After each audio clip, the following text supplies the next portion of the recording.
नमस्कार, आप देख रहे हैं न्यूज फॉर नेशन और मैं हूं सांत्वना आपके साथ। जाप सुप्रीमो पप्पू यादव ने वर्तमान नेता प्रतिपक्ष तेजस्वी यादव के साथ साथ बिहार के मुख्यमंत्री नीतीश कुमार पर जोरदार हमला बोला है। साथ ही साथ देश के प्रधानमंत्री नरेंद्र मोदी को लेकर भी कई बड़ी बातें उनके तरफ से कही गई हैं।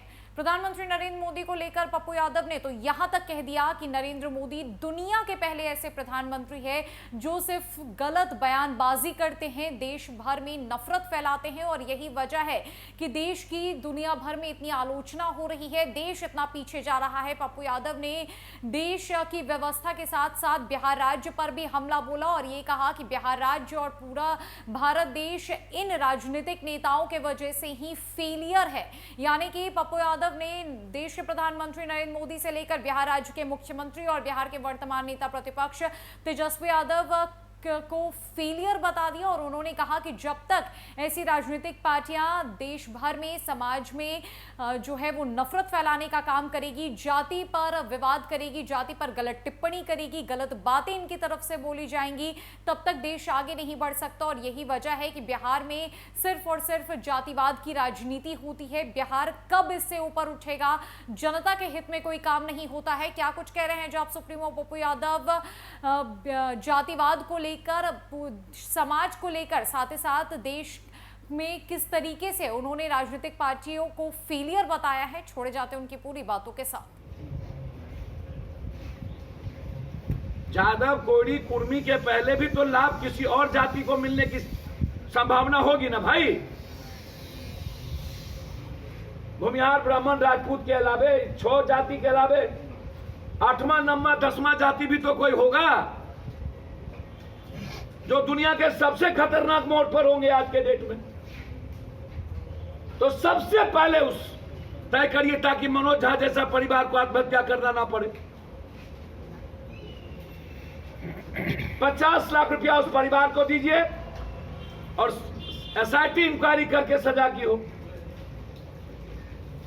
तो हालात बिहार के अच्छे नहीं हैं। एक ही राग, एक ही जनगणना, दूसरी कोई बात नहीं। शराब चला तो शराबे शराब, शराब शराब शराब शराब शराब। अब एक ही जनगणना हो रही, इसको रोको यार।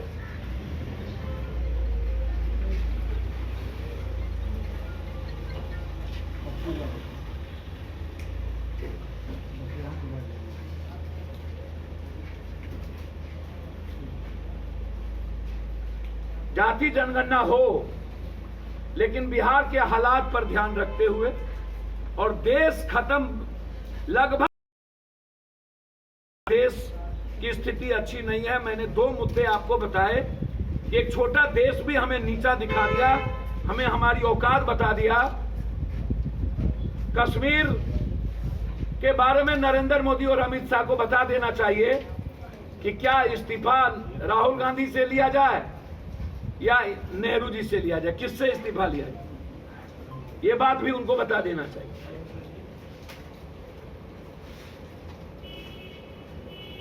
और विपक्ष और सत्ता पक्ष, ये दोनों से पूछना चाहिए बिहार के हालात के बारे में और गरीबी के बारे में कि इसके और बेरोजगारी के बारे में इसके जनक कौन है।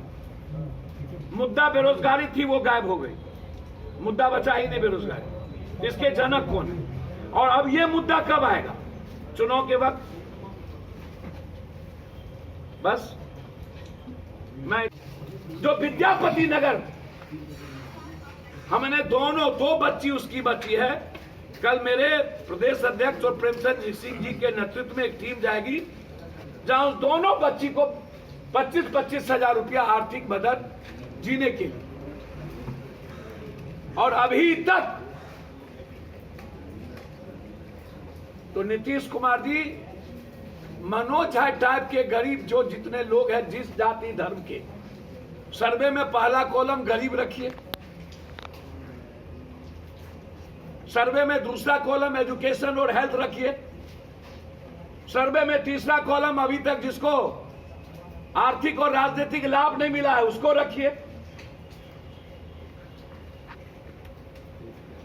जाति के साथ साथ ये सर्वे चले और में उससे उसको वंचित किया जाए, सार्वजनिक जगहों पर जाने से उनको वंचित किया जाए। चाहे कोई व्यक्ति हो,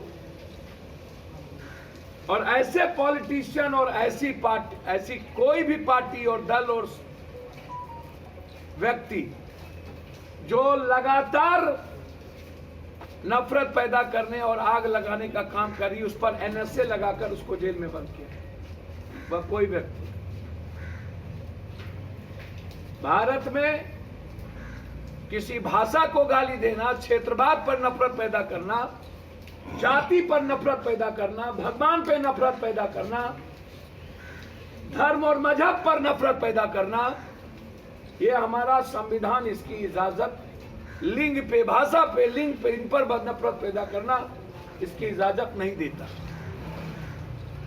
और मुझे लगता है कि यदि इस पर प्रतिबंध लगने लगे तो भाजपा में कोई बचेगा ही नहीं जिस पर प्रतिबंध और जो जेल में बंद नहीं हो। और कुछ पार्टी ऐसी है, क्षेत्रीय पार्टी, जिस पर नफरत पैदा करने में वो जेल में बंद ना हो। इतना लेट,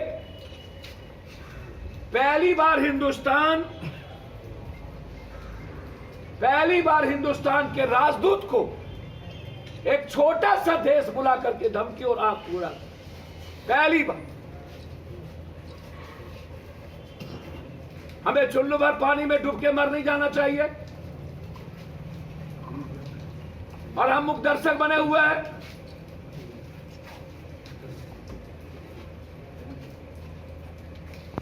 इसीलिए आज जो हमें नीचे देखना पड़ रहा है, और हमारे हालात किसी भी मामले में अच्छे नहीं है, न तो कमिश्नर से आग्रह करेंगे और बिहार के विपक्ष और पक्ष से कि भागलपुर में बम विस्फोट हुआ था जिसमें आपने ट्वीट किया था। मनोज झा एक परिवार जिसमें 7-8 साल का बच्चा, वैसे तो इसके पहले सुपौल में भी आत्महत्या हुई और लगातार 1-2 करके आत्महत्या हो रही है। इस आत्महत्या के पीछे लॉकडाउन, जीएसटी, नोटबंदी, महंगाई, लॉकडाउन में पूरे देश की मिडिल क्लास की स्थिति आपने बर्बाद कर दी, कंप्लीट खत्म कर दिया, कंप्लीट कोलैप्स कर दिया, कंप्लीट। ईएमआई का ब्याज रेट आपने बढ़ा दी। मनोज झा के मरना के पीछे क्या है? उन्होंने व्यापार के लिए और बेटी के शादी के लिए जो लोन लिया था, वो लोन 10% ब्याज पे, सूद पे।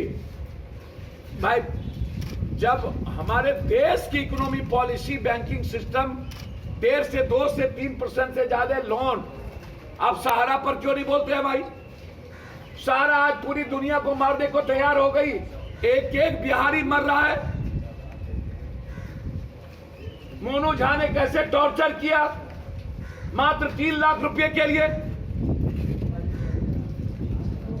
10-10 हजार रुपया महीने दे करके 18 लाख रुपया सूद हो गया। 3 लाख रुपए का 18 लाख। और कोई ट्वीट तक नहीं किया भैया बिहार में। कल 1 बजे के बाद पप्पू यादव जब 9 बजे पहुंचे, 1 बजे के बाद ट्वीट होती। कश्मीर तो अब पूरा देश है। या तो कोई पलायन कर रहा है या तो कोई आत्महत्या कर रहा है। साहबगंज में जिस तरीके के बलात्कार और कटिहार में जिस तरीके का नर्स बलात्कार हुआ है, गैंग रेप, चुल्लू भर पानी में विपक्ष और सत्ता पक्ष